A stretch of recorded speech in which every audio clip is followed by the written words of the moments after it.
What's up, everybody? Thank you so much for tuning in to the Lead God podcast. Today, we have a special entrepreneur.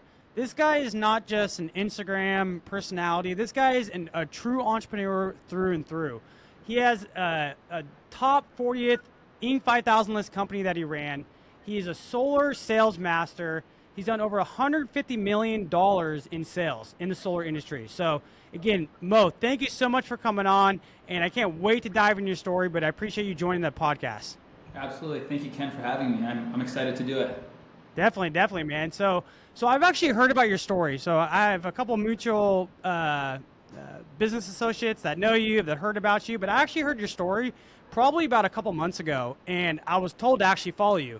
They're like, dude, just check this guy out. This guy's doing like massive things. And since then, I've been just legitimately blown away. Like, you don't hear your stories very often in businesses, and especially at the age that you are. So kind of what you've been able to do, we're going to dive into that, but just straight up props on what you've been able to accomplish so fast. So again, I appreciate you jumping on the podcast, but I can't wait to dive into the story. So before we jump into the $150 million in sales and the recent acquisition of your guys' company, where'd you grow up at? Where are you from? So I was born in Toronto, Canada, but I grew up most of my life in Ohio, in Akron, Ohio. And then, okay. Yeah, and then grew up there, did a little bit of college, moved back to Toronto for a little bit, got into direct sales over there, and then came out to Miami, went to LA to start Simple, and then now after the acquisition has been completed, and we decided to come back here to Miami. Got it. And were you always an entrepreneur kind of growing up in Toronto, or like how did you get into that entrepreneurial phase growing up where you were? Yeah, I'd say it was just is a part of who I am, right? Like the idea of like buying something here and selling it here just always clicked for me. Like that always made sense. The idea of like going to work and getting paid a fee or getting paid an hourly rate to do a service, like that just never made sense to me. So growing up, like there was never like a dream job that I had or anything like that. Like my dream was to become rich and successful. Like that's what my dream was. Like that's all I wanted to be. I just want to be rich and successful. I used to play all the car racing games, and I drove the Lambos, and I was like, that looks awesome. Like I want that kind of life. And so yeah. Everything kind of geared me towards that. So I would say that, yeah, like I've always been an entrepreneur because that's just how I always thought. Okay.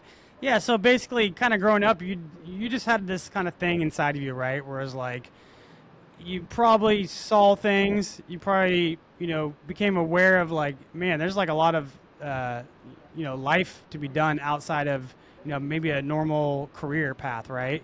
And what would you say your first entrepreneurial like venture was that kind of like really kind of like got you kind of excited about taking that path?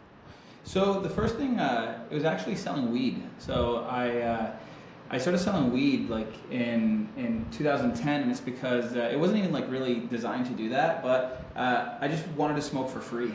That was kind of like the thing. I wanted to smoke for free, and I didn't have money as a 15-year-old. So I started buying it. I realized that my friends wanted it too, and so I sold it to them, and I made like $10, and I was like, holy shit, I can make some money doing this. And it just started from there, and it expanded out across a couple of years, and that's really kind of like where the whole entire idea of like kind of formulating a business. I didn't realize like how much of an organization I'd actually built like until 10 years passed, and I look back on my life and I'm like, holy shit, like actually like I had an org chart. I knew people had different positions, people had different roles, like I had SOPs, like literally like I had this whole no way.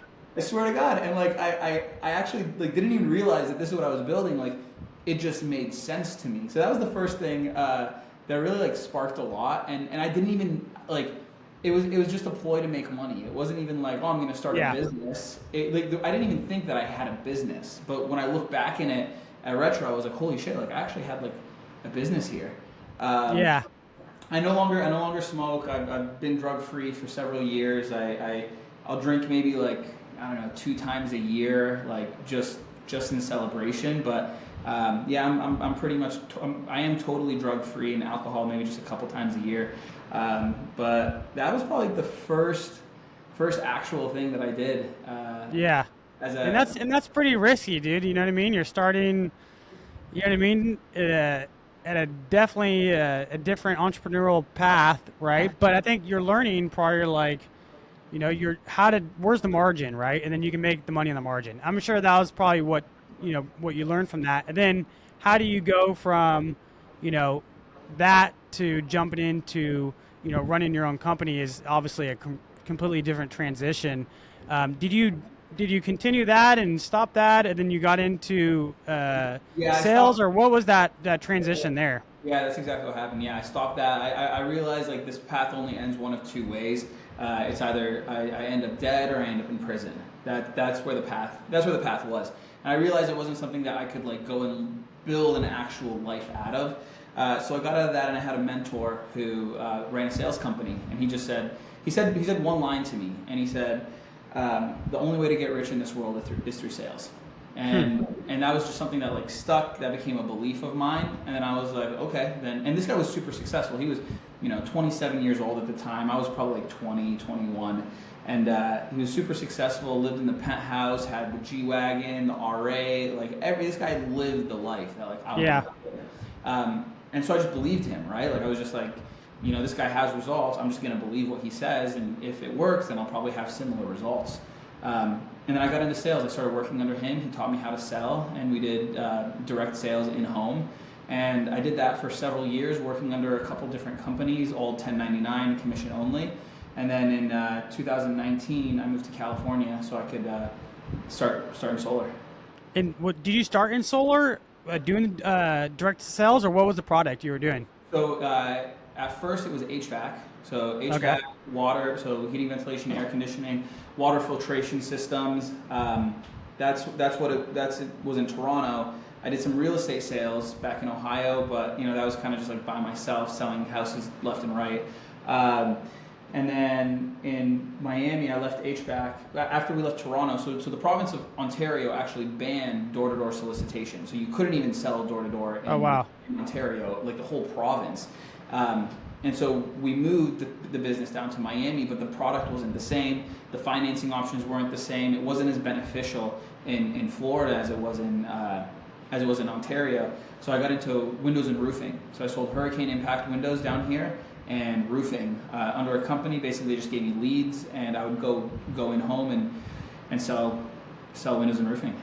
Yeah, and I grew up in sales too, so I know it's a grind. You know what I mean? It's like, and it's not just like a physical grind of like being in the office and making the reps, but it's like the mental, like up and downs, right? It's like, am I going to be able to make this? Am I going to be able to make money doing this? Do I want to do this the rest of my life, right? Like you kind of like play all those like mind games with you, and it takes a lot, to be successful in sales and then to maintain it for like a long period of time. You know what I mean? So it's tricky. But it's like it's really difficult to maintain not being in sales. Mm-hmm. It's really difficult to maintain like having a 9 to 5.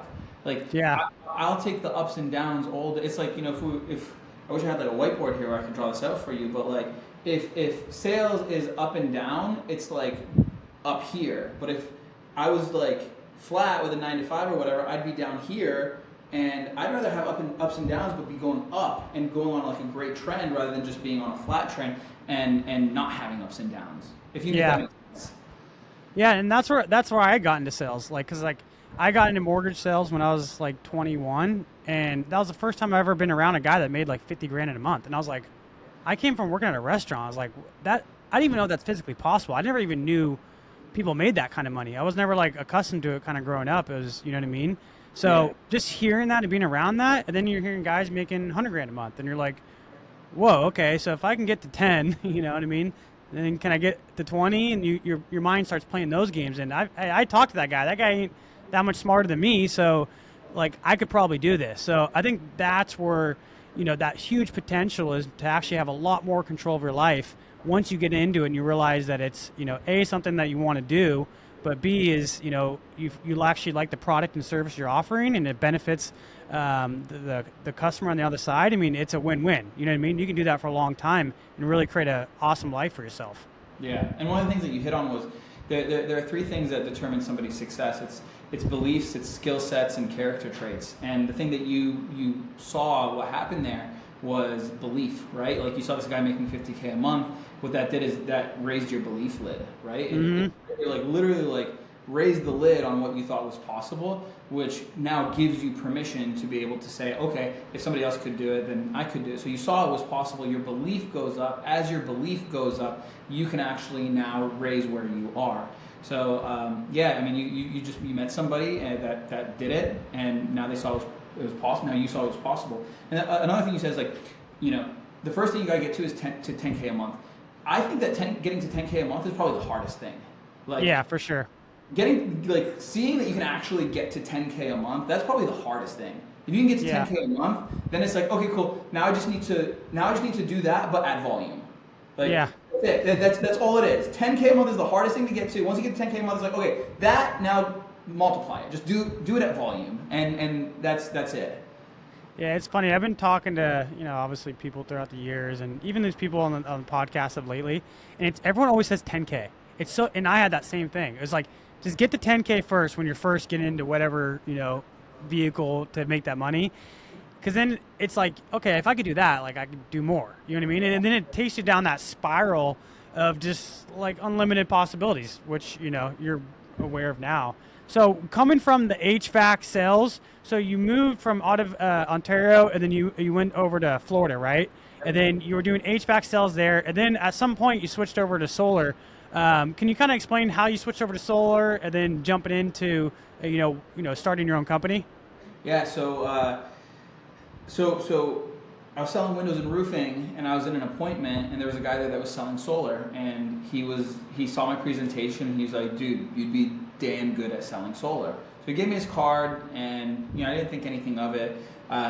The company that I was working at selling windows and roofing, they were having issues with payroll. They weren't paying on time, and it was yeah, I know, it was looking like a sinking ship. I ended up, you know, losing a lot of money by not getting paid, and I called the solar guy, and I go into his office, and I'm like, okay, this is a pretty impressive operation that you have here, but it wasn't you come in and you start selling solar. It was you come in and you start a business.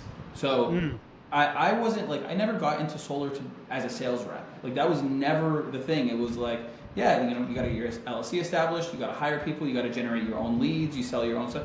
And so you know, it was a blessing and a curse. And it was a blessing because it forced me to create what I ended up creating with Simple, but it was a curse because the first 2 years were torture and trying to figure it out. It was not knowing what to do, what to say, how to do it, and learning everything was total torture. But it was, you know, if I look back in hindsight, it's like it was the biggest blessing because it forced growth out of me. Yeah. So basically you were able to transition into solar, and it's a 1099 position where you have to generate your own income. And I'm assuming, and it was all by door to door, right?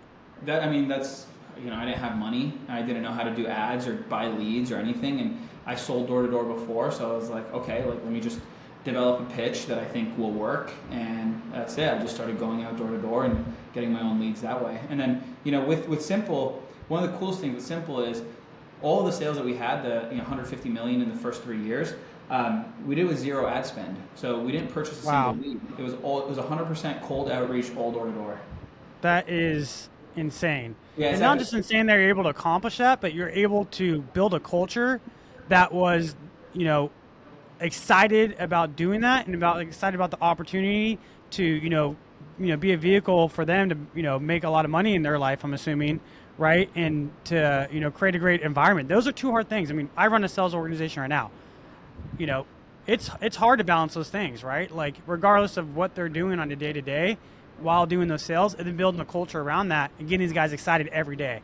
You know what I mean? So that's just like a straight testament. And I spend money on marketing, so I know, but you know, not doing that with an ad spend and doing that straight through all door to door is pretty amazing. It's actually, I don't think I've ever heard of that before, which is, it's pretty awesome. You know what I mean? Let's check this out. Where the flaw in that was skill set, right? Like again, skill set, character traits, and beliefs. The beliefs were there. There were skill sets that were in cold outreach and character traits, but I didn't have any skill set in like online marketing or digital marketing. I didn't know how to buy leads. I didn't know how, like that's a skill set error. That's an issue with skill set. So we probably could have done more if I had that skill set. So I probably actually created a cap on myself by not having the skill set of knowing how to spend money on leads, on Facebook advertising, on partnering with marketing agencies. Like I didn't know how to do that. So not having that skill set probably ended up costing me, God knows how much. However, I did the best that I could with the cards that I had that I was dealt with. Yeah, and I think too is like you kind of come up in your your any type of entrepreneurial career, or I guess like industry that you're in, and you kind of learn something that you're good at doing, and then that's what you just double down on, and that's usually how like the owner starts their company. It's not like I need to go figure out how to do all this to do this. They're just kind of doing what they know, what produce like income and revenue for them, and then hey, I'm gonna go start a company and start hiring people, and that's the same process I had. You know what I mean? So that makes total sense to me. Where it's like I'm not even gonna look at that stuff because this stuff makes me money. So if I can just teach other people how to essentially, do what I'm doing and duplicate my process, then I can create a company. So, so you were doing solar sales. I'm sure you were doing pretty well at some point because that's where it probably triggered like, dang, I can probably just do this on my own. Were you making some good money working with the company prior to starting the Simple Solar brand? So like I said, when I got started in solar, like I was set up to start my own business. And so, okay. Yeah, so I never sold as a sales rep for another company. Got it. I started as a business. And so I wasn't like, I didn't already have a track record of knowing how to sell solar. It was like, I'm starting this business and figuring it out at the same time. And so I basically just sold as a business. And then I came up with the name Simple Solar in 2020, and then that's when I went and started operating and branding. Hey, we're Simple Solar. This is who we are. This is what we do. And yeah, at that point, but before then, people just sold under me, and I just recruited a bunch of people. Yeah. Okay. No, that makes sense. So, and once you started recruiting, and you're like, okay, I'm gonna actually start scaling this, right, and building a team underneath you, essentially. How were you able to start bringing and recruiting these guys doing it? I mean, other than being like, hey, I've made this much money, and how were you able to start hiring and recruiting, and then ultimately like scaling quickly with I'm assuming a lot of people. So yeah, so all the recruiting came through Instagram. It came through stories. Literally, it was just Instagram. No way. Yeah, all Instagram stories. Crazy. Again, not spending any money not spending any money on advertising, and it was promoting winning, it was promoting lifestyle, and it was promoting money. Like, wow, that's it. That's all we promoted, and we promoted it every day, all day. Like, the number one rule of marketing is to promote. It's the number one rule. It's just promote, and when people start getting annoyed and people start unfollowing you, like that means that you're doing the right actions. Like, you want people to get annoyed with your shit. You want people to unfollow you. When people are getting annoyed from your shit and that unfollow you, they weren't going to buy your product anyways. So it's so it doesn't matter. So we just promoted every single day. I had everybody promoting. Internal promotion, such as like promoting each other and like being excited for each other, and then external promotion, having everyone post all their wins, all their successes, their checks, the money, all on their socials, and we'd all just tag each other, and everyone would just repost and reshare everybody's tags, so that we could just like we just got so annoying. Like we established a big name in the solar industry just because of how loud we were. We were just so loud with everything that we just got so much attention. Because people are asking like, well, what are they doing over there? What's happening? Why are people so excited? Why is there so much energy? Why are so many people winning? Why? And other people were probably winning more than us, but we were just louder. And so because we were louder, people got curious. Well, I think people like, and I've seen that from competitors in my industry, and it's, by the way, I love that. I honestly want to implement something like that for our company, you know what I mean? And it's not to brag, but it's like, hey, come be a part of what we're doing, and let's create more impact, not just for the company, but for yourself and your family, and create, an opportunity for yourself to do whatever, right? Well, but I think it's sharing that is just massive. Yeah, dude, winning's fucking awesome. Like, dude, it's way better to win with a group than win by yourself. Yeah. It's not the money. It's the group. It's the community that you have. It's the people that you're winning with. Like, it's so much more fun to win with a lot of people than to win with yourself. And like, you do, like, I don't really call it bragging, but it's like we're promoting winning and we're promoting what winning looks like.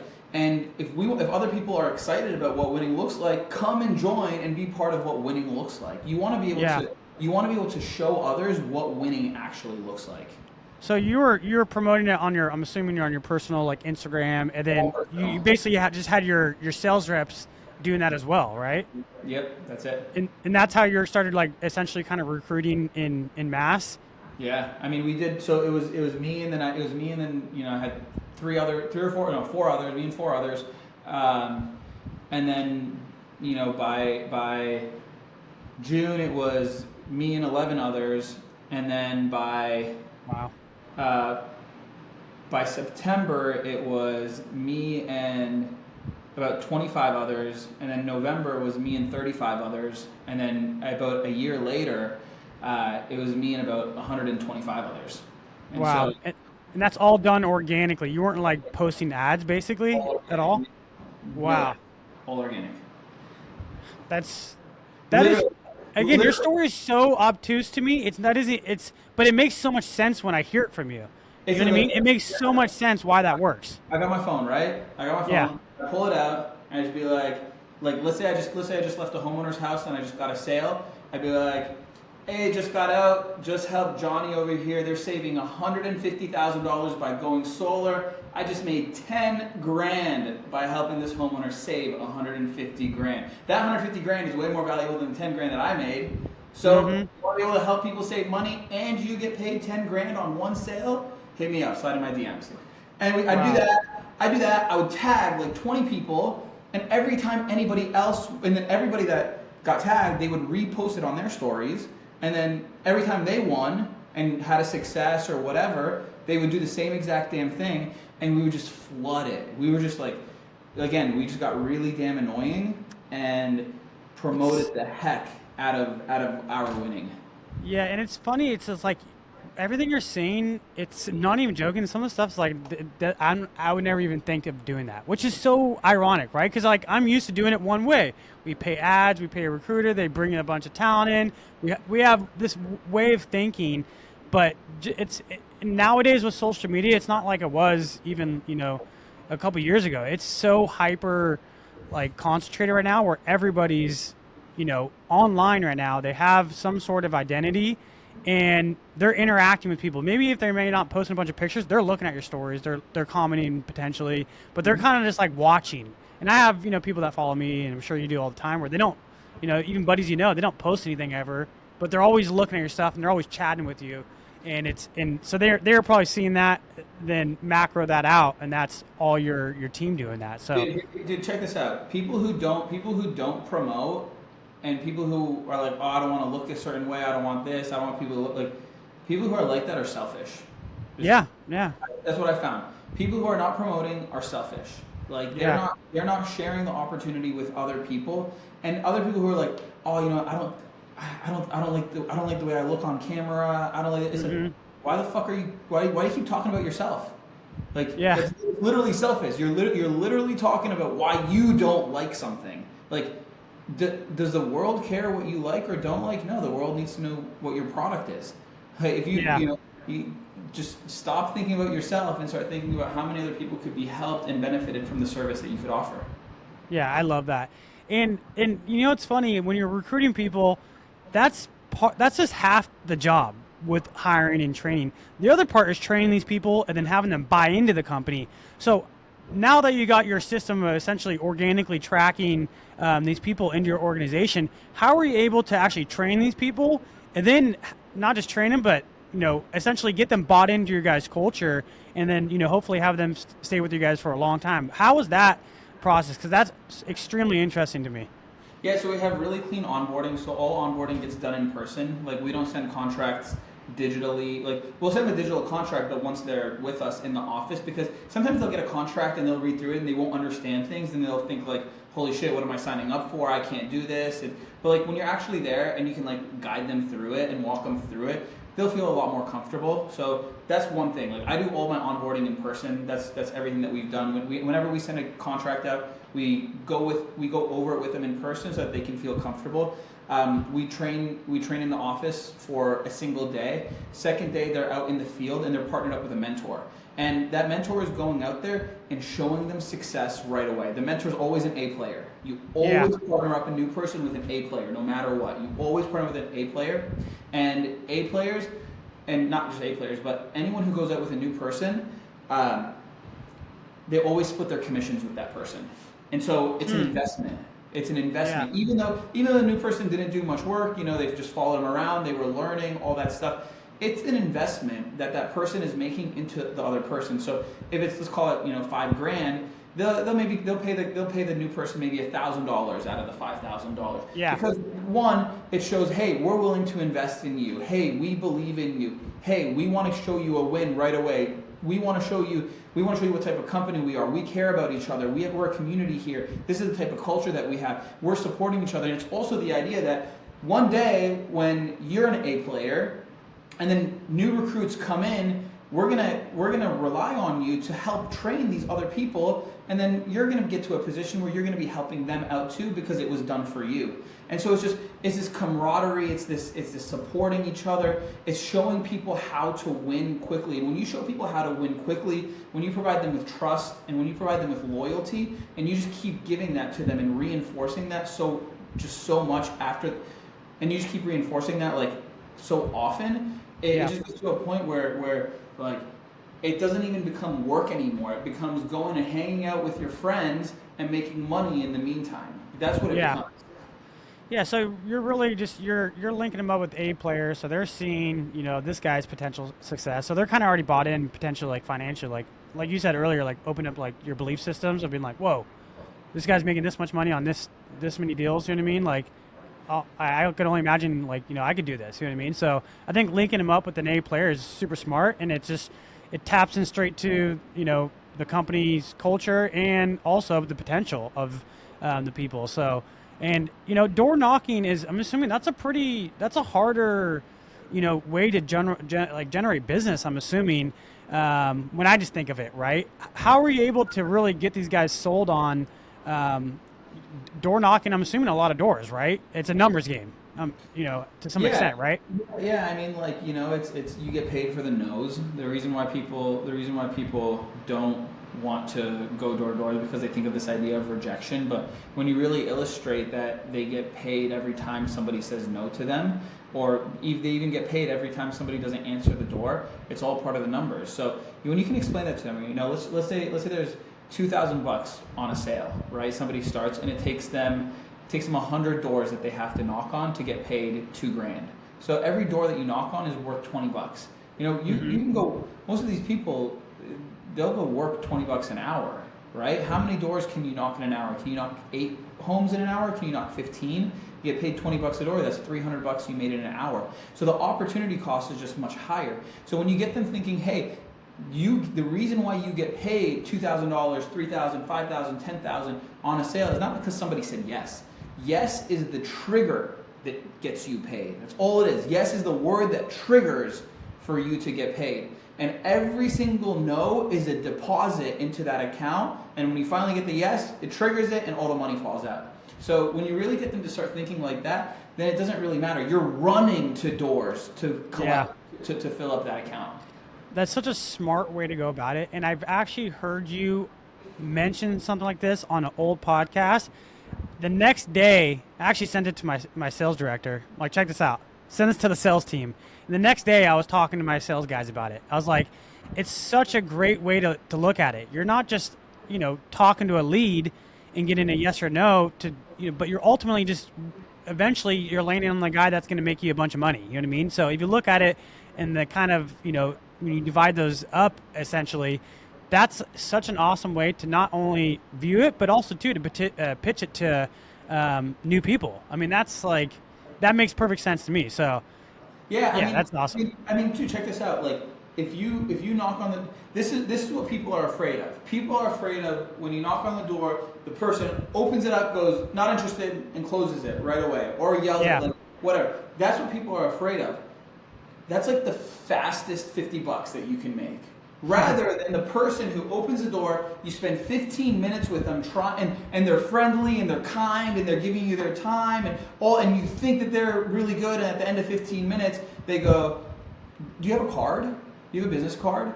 Like that, it took you 15 minutes to get paid that 50 bucks for that no, or you could have gotten paid the 50 bucks in literally 3 seconds by getting a no like that. Right? So I go for no. Like we go for that. Like that's we expect that. We know it's part of the numbers. We try to get the yes, but we expect the no, and we're like totally cool with the no. And if we're gonna get the no, we want to get the no right away. Yeah. No, that makes sense, right? It's like get the no. Like I always tell my guys, like, just get some commitment. If not, move on to the next customer, because you're just, not that you're wasting your time with them, but it's you have so much time in a day. So you want to work with customers that have some interest in your products, and it's okay. Just go to the next person. You know what I mean? Like there's no like, don't hold on to something and try to like sell somebody that's not even, sellable, or even that in that frame of mindset. You know what I mean? So I think that's, that's extremely smart. And so essentially, I know you started your company around like 2020. Is that about accurate? Yeah. So 2020 is when I started Simple Solar. So okay. I started in solar in 2019, and then I started Simple in 2020, January 4th of 2020. And it took you how long to scale to 125 sales reps again? It took me about a year and 3 months. Wow, it's crazy. These numbers are crazy. Like, and I think that the compression of time is just wild. But I think when you talk about all your organic ways you've done it, it makes sense, because your overhead is not crazy high. You don't have a huge office. You don't have a huge payroll, because I'm assuming a lot of these people are 1099, right? You're not spending millions of dollars on ads to generate leads, right? So the model is just like beautiful. Like honestly, coming from a traditional sales guy in a desk model, it's like, dude, this is like heaven. I've never even I can't even fathom that, which is so funny. I love it. You got some good homes around. You probably go hit some doors today if you want. I think I might, man. I'm gonna go hit some of these businesses and ask them if they need some financing, man. Yeah. Seriously. So, but okay, so you grew it to 125, and then obviously your business is crushing it. You're doing well, probably pretty financially. I'm assuming you're loving running the business. Obviously the highs and lows, but I know when a company gets to a certain level and there's a lot of orgs and systems and operations, it starts to get pretty fun, right? Where you can actually enjoy it a lot more, and you're not worried about, is this going to work or anything like that. What spawned the idea of potentially getting, leading to the acquisition and not, running it for the long term? And, because a lot of guys have that too. It's like, I just want to run this and this is all I want to do. What kind of spawned into that? Because that's a mental shift too of, running a day-to-day operations for a massive company, doing a bunch of sales and having a bunch of responsibility. And, sometimes you get a little bit of, I don't want to say ego, but you feel good. You know what I mean? You got this huge thing, and then, what led into that ultimately, if you can share? Yeah, so it was two things. We kept on hitting plateaus. So we just, no matter how much we tried, we just couldn't get past a certain number. And we'd spent so many months, and I say, companies go for years, but how I operate, I'm like it's speed. Everything is speed. And so we went several months just not being able to break this lid. And we tried, and every time we'd get close, we'd lose a group, or we'd lose a team, or we'd lose people. And it's but we'd get back up. I just kept on hitting this lid. And it, I just looked at it several times over, and I was like, okay, maybe the lid is me.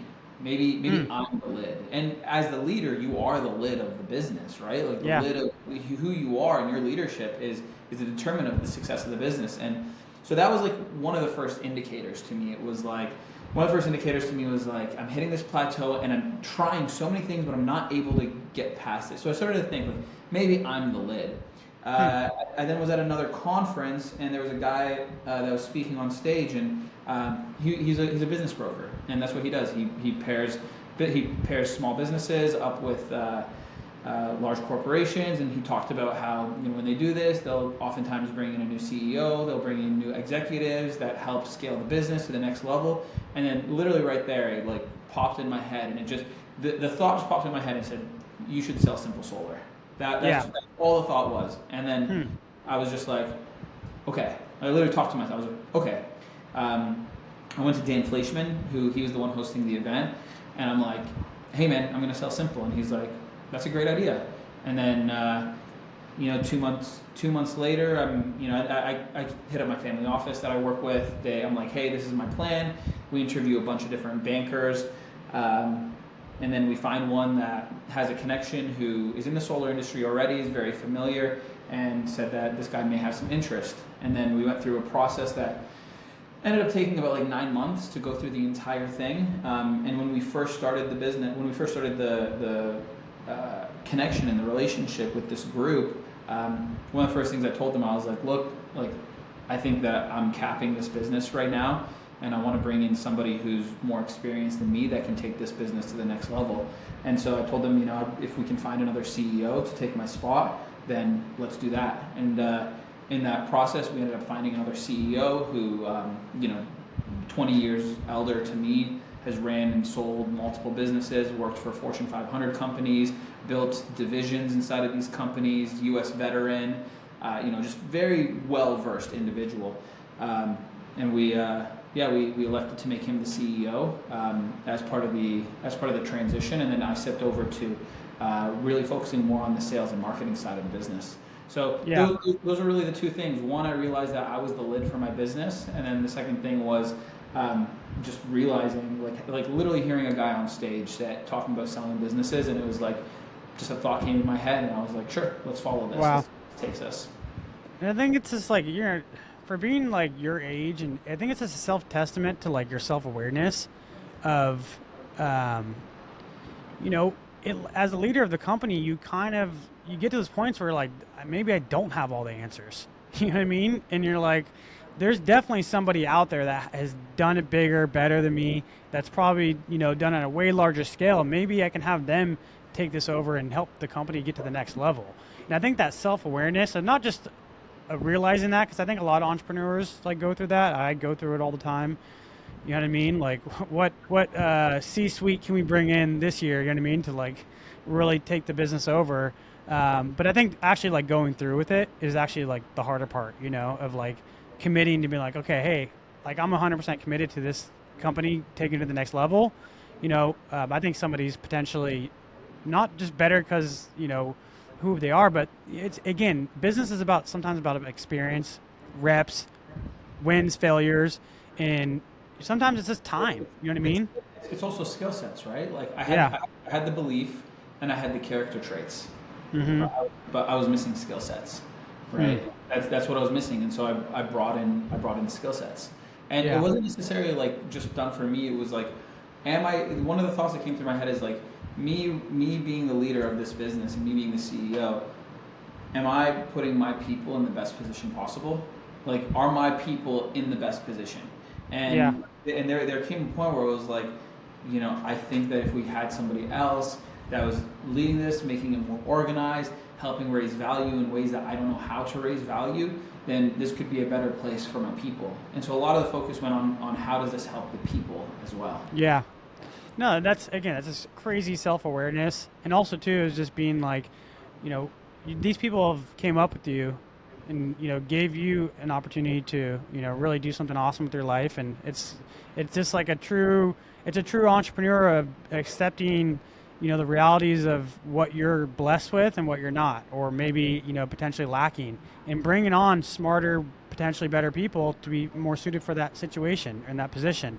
And that's something where you learn when you start getting up is, sometimes it feels so great not having to do everything and bringing someone on that you just know that has a better experience on it. And it's not leaning all on you to figure out the answers, every day of the week. So just having that self-awareness is just massive. And I think that's probably, a super strong point of success in your life is being super self-aware of not just where you're at, but opportunities as well.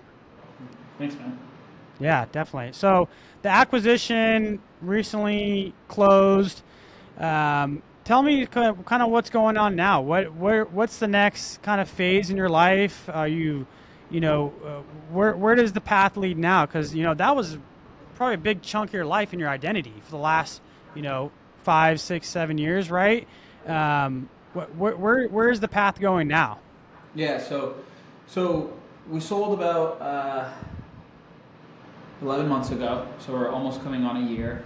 Um, what you said about the identity thing, yeah, it was a big part of my identity, and it was about, I'd say maybe like 5 6 months ago, where I was going through a process, and I was able to then pull myself out of simple. Like I was able to like look and be like, I'm not simple. Simple is a product. It's an object, and I can create impact on this thing, but it's not actually who I am. And it really changed a lot of my beliefs. It shifted the way that I thought about business as a whole, and it shifted the way that I thought about myself as a whole. I'm somebody that can just create things and provide impact to things. It's not I'm actually that thing. So you're right about that, and I think it's a very cool realization to have. But about to answer your question, the next path and the next direction. About 5 weeks ago, I actually stepped out completely from Simple. So I'm no longer involved in the company. I still own the business, a portion of the business, but I'm removed from the day-to-day operations. I'm still a member of the board. However, involved in the actual day-to-day operations, I'm out of it. The next direction that I'm going into is I'm starting a company called Scale Solar, and it's a coaching and consulting product that's going to help salespeople learn how to sell better, help managers and leaders learn how to build teams better, and help business owners learn how to scale their businesses to the same capacity that I scaled Simple. So that's the next thing that I'm moving into. That's awesome, man. And just point out, just congratulations on the acquisition and transitioning. I know, because I've been through somewhat, and I've always backed out, and it's just, what's next? What am I going to do after this? You know what I mean? But I think again, you're just super self-aware dude, and I think you're realizing certain things, and you just take action like very quickly, which is, again, that's an awesome trait that you have. But, and I think that's that next phase part of your life of creating like a coaching, essentially scaling plan for these businesses that's right on the money. You know what I mean? This is something that's probably just simple, easy for you to speak on, and not to mention the track record. Yeah, thanks, man. I appreciate it. I'm excited. Yeah, so excited. Definitely. That's like helping other people is the most exciting thing for me. When I go to conferences and I speak on stages, and groups of people come afterwards so that they can ask me questions and say how they've been following me for years and how my stuff has helped them. It's like, that stuff gives me joy. It's really what I've already been doing for the last 4 years already, but now I'm just doing it to the masses rather than limiting it to just strictly my one individual group. I'm expanding the group to be able to help the industry as a whole. Yeah, no, I love that, man. Now, no, I'm going to be super interested and follow kind of what you're doing on that, and I'd love to hear more for sure. You know what I mean? I think a lot of your things you've been able to implement in your companies, maintain, build culture, scale sales. I mean, these are things that are just duplicatable in so many different organizations. So I'm super curious of when you roll that out and all that. But I definitely want to follow that and see if I can tap into it too. Yeah, for sure. Did you just buy a Urus? Yes, yeah. Man. Yeah, I know. So, it was kind of off the wing, but, yeah, they're fun little rides. But again, it's just, I like that stuff, but it's not who I am. You know what I mean? I feel like that stuff is great, but I feel like what I love doing is like building, developing, branding, marketing. All the other stuff is the bells and whistles. You know what I mean? For sure, but dude, you got to reward yourself. Yeah, I know. When you have great stats, you reward yourself. Like it's a disservice to not reward yourself after positive results. Yeah, and it took me a long time to get to that point because I was so scared of going back to this place of scarcity, right? And it took me a while. Actually, it took the company, we got hit during COVID. We scaled it to probably about 40 employees during pre-COVID. COVID hit and our industry shut down. And all of our lenders stopped lending because we use small business lending. So they stopped lending to small businesses. They're all closed down. So I had to restart the company from essentially 2 to 3 people and we scaled it to doing 8 figures a year in sales in about a year and a half. And I only was able to do that because I had all the blueprint of what I did before, all the things that worked, that didn't work. But then finally at that point, it made me realize that I do know something and I can create this again in potentially other verticals. And I know I can, I have confidence in myself. And ironically, it took me a long time because I was always like, I'm going to grab all my money and invest it. That's it. You know what I mean? Like, boom, gone, real estate, out of mind, very Grant Cardone-esque. I was very bought into his vision, and there's nothing wrong with, what he says, but I was very bought into just grabbing everything, investing it to protect yourself. Well, that's what I did. Yeah. So exactly what I did. No, I followed literally, like Grant Cardone was my mentor. So I followed everything he said. So every additional piece of cash that I got was dumped in real estate. Yeah. And I think it took me a long time to be like, okay, finally, like, it's okay to splurge a little bit and have a little bit of fun, but make sure you have assets, make sure you have, other things going on in your life to protect you on the downside. But more importantly, make sure you know how to operate a business and you can create that again. And I think just having that that kind of almost like the thing that popped up in my head, I'm like, hey, I can do this over and over potentially, right? So, but again, I appreciate that. I know you got the Huracan, so that thing's fun. Yeah, for sure. Yeah, no, man. Well, again, I appreciate you so much for taking the time to join our podcast. But more importantly, you're sharing what it's like to be an entrepreneur and learning the lessons of the successes and the failures. And I think you sharing that and building other organizations is going to have a massive impact on not just the employees that you had around you, but now potentially, the world, you know what I mean? And I think you really, truly do have that gift. And I don't think it's going to be a small thing. I think it's going to be massive. And I just by everything you've done in your life, by the swiftness and the decisions that you make, I think it's going to be huge. So I'm extremely excited to kind of watch your journey, but I appreciate you coming on. Everybody go follow Moe. Moe, where do they follow you at? I know you got a YouTube channel and Instagram, but can you kind of give everybody your handle? Yeah, so on Instagram it's Follow the Leader, my last name, The Leader, and Instagram on YouTube I believe it's just at Moe Falah. I'm pretty sure. I think we just started launching the YouTube stuff recently, so trying to build that up right now. Yeah. But that's really the direction that we're going to be moving forward is a lot of content. Content creation is going to be the key to this new business that we're building, and we're not going to hit it organic like we did the last one. Found some great partners to work with. We're going to be hitting it on the marketing side and some of the advertising side. So on Instagram it's Follow the Leader, and on YouTube it's at Moe Falah. Great. Everybody go follow Moe. Sorry, what did you say? I appreciate all the kind words as well. Yeah, no, and I'm being honest, dude. I love hardcore entrepreneurs that are just badass. You know what I mean? And I feel like nowadays there's a lot of people online that just maybe sell courses or sell this lifestyle, but they don't run a real business with real people and real products and services. So I love guys that do it, and not just do it, but they do it at a massive level. You know what I mean? We had Alex on, and that guy's just doing massive things with his organization. We had another guy on last week, Peter Kill. This guy's doing huge things in video sales ads and just doing huge, massive exits, one after another. So I like getting around people like you just because it opens my mindset of I need to go bigger. I need to go harder. You know what I mean? I need to take my company IPO, or maybe not me, maybe somebody else, right? So again, you opened up the belief, not just me, but people around me that are going to hear this, and anybody in your circle. So I appreciate it, man. Yeah, absolutely, man. Thanks for having me on, Ken. I appreciate it. Cool. Thanks, brother. We'll talk to you soon.